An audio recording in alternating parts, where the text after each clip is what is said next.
Marin au look baroudeur et compétiteur de talent, Christophe Fourcault de Pavan, plus connu sous le diminutif Quito, est une vraie personnalité dans le milieu de la course au large. Depuis 20 ans, ce méridional attaché à ses racines camarguaises navigue sur toutes les mers du globe. Au départ, il gagne sa vie en faisant des convoyages, tout en s'entraînant sur un catamaran de course de 45 pieds à l'Espiguette, dans le Gard. Mais sa carrière de skipper pro décolle véritablement au début des années 2000 sur le circuit Figaro. En 2002, il remporte la solitaire du Figaro et sort de l'ombre. Soutenu dès lors par Groupe Bell, Quito de Pavan poursuit son ascension avec à la clé les victoires de la Transat AG2R, puis de la Solo Méditerranée en 2006. Quelques mois plus tard, il passe la vitesse supérieure et lance la construction d'un monocoque de 60 pieds.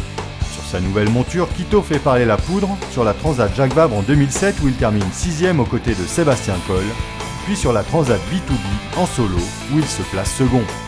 Après un abandon sur le dernier Vendée Globe suite à un dématage dans le golfe de Gascogne, c'est avec un esprit de revanche et une grande fierté que Quito de Pavan s'alignera pour la première fois au départ de la Route du Rhum 2010.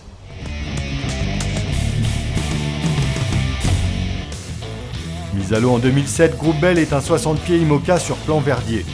18,28 m de long par 5,50 m de large comme l'impose la jauge.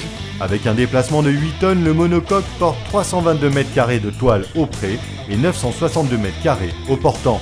Rapide et puissant dans la lignée des monocoques de la classe, ce bateau se distingue par son gréement tonnier avec un mât L pivotant de 27 mètres sans barre de flèche.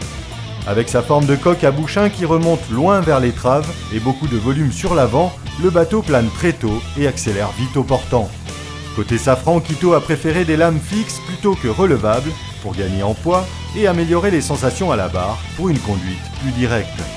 Sur le pont, les postes de pilotage sont très avancés avec un roof relativement haut doté de 2 yeux en plexiglas pour barrer à l'abri des embruns.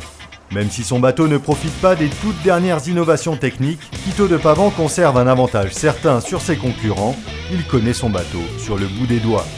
Il pourra ainsi se concentrer sur sa navigation et sur son rythme personnel, l'une des clés pour gagner une route du Rhum.